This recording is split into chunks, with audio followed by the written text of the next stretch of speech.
Halo, jumpa lagi dengan saya Agnes Setiawan, Guru Geografi Indonesia di channel Guru Geografi.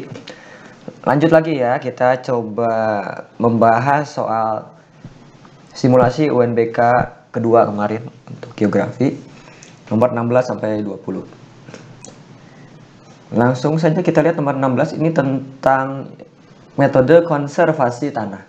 Ada pernyataan 1 pergiliran tanaman, 2 pemanfaatan soil conditioner, 3 menanam sesuai kontur, 4 pengendalian erosi, 5 penanaman rumput pada tanah terbuka. Upaya mempertahankan kesuburan tanah dengan vegetatif method. Ada pada angkanya.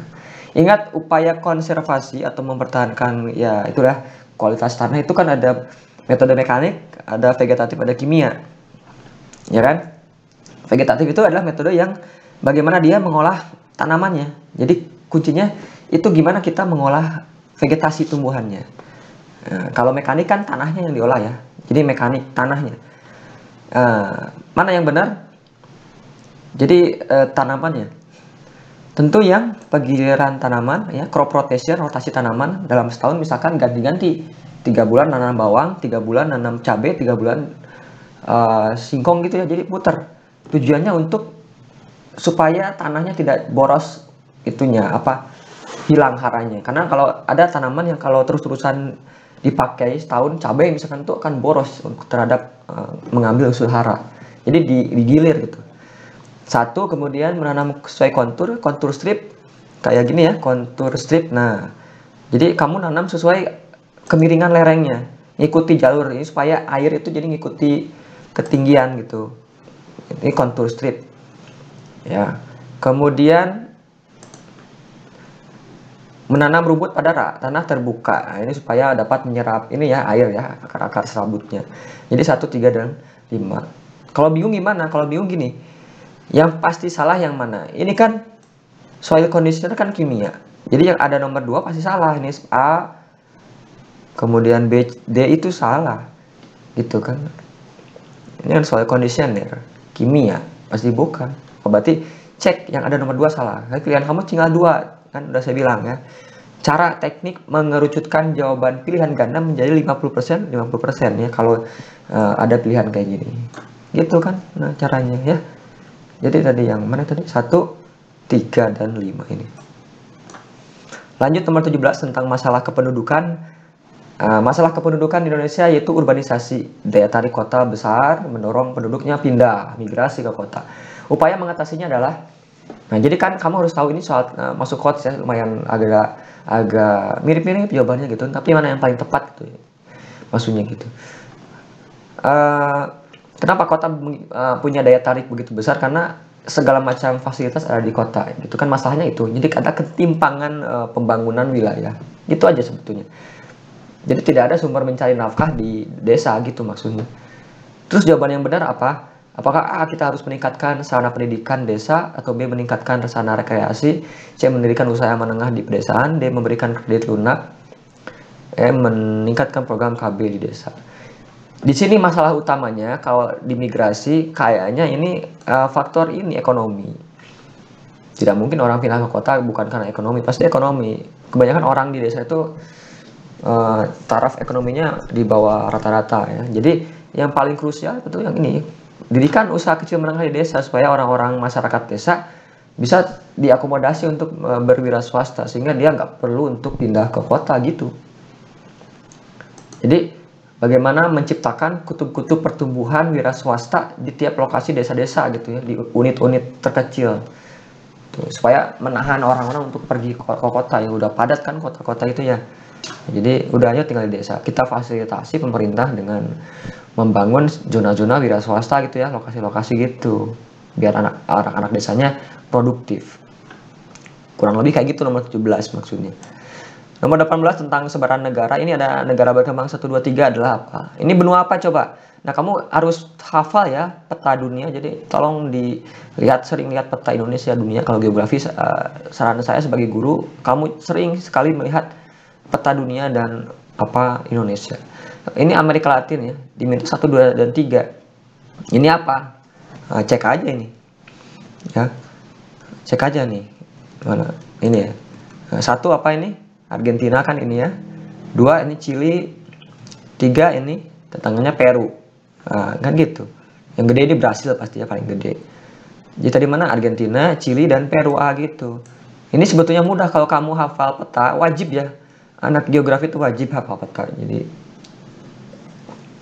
harus sering-sering lihat peta. Karena 50% soal geografi itu bentuknya peta dan gambar. Jadi kamu ya harus gitu, harus sering lihat peta. 19 tentang jenis hujan. Ada ciri iklim, suhu rata-rata 20 derajat harian ya. Menghadap daerah laut, terdapat di daerah pegunungan. Jenis hujan sesuai ciri iklim tersebut adalah apa? Nah, ini suhunya rendah, menghadap laut, terdapat daerah pegunungan. Ada kuncinya ini, pegunungan. Ingat ada 3 tipe hujan kan, zenital, konvektif, frontal, orografis. Kalau ada pegunungan ini adalah hujan orografis ya, misalkan ya, orographic rainfall. Nah ini kan, jadi ini, sorry, ini ya, ini kan menghadap laut karena ada udara bergerak, tertahan oleh gunung, naik ke atas, di atas terbentuklah kondensasi.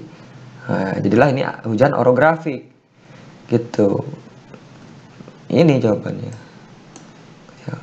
Jadi kata kuncinya ini ya. Jadi ada 3 tipe hujan ya, konvektif, zenital, dan apa, frontal. Cek aja di Google lagi ya, kamu silahkan baca-baca lagi ya.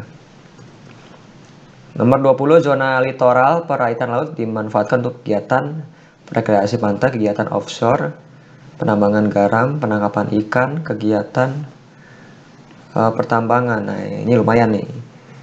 Litoral. Ya.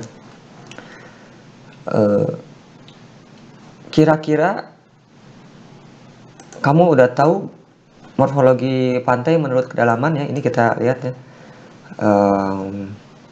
Zonasi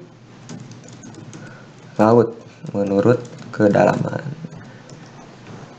Nah, ini kan ada litoral gitu ya, ada neritik, ada batial, abisal. Nih, mana yang agak gede? Yang agak gede.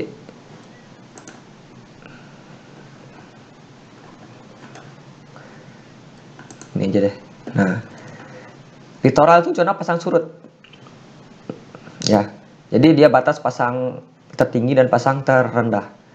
Itu litoral. Neritik itu yang 200 meter yang kaya itu ya, terumbu karang lain-lain, batial, remang-remang, abisal yang zona laut dalam.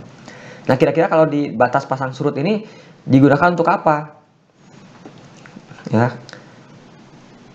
Kalau saya sih ini bisa pantai, ini rekreasi ya. Ini bisa rekreasi pantai. Kan di sini pantai itu kan ya di batas pasang naik dan pasang surut. Gitu. Ya, orang bermain-main kan di daerah sini kan kalau wisata pantai ya. Gitu. Kalau offshore, apa offshore itu apa ya? Kegiatan offshore.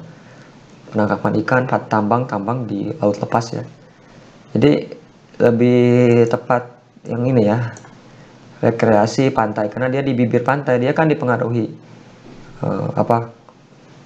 pasang surutnya laut gitu.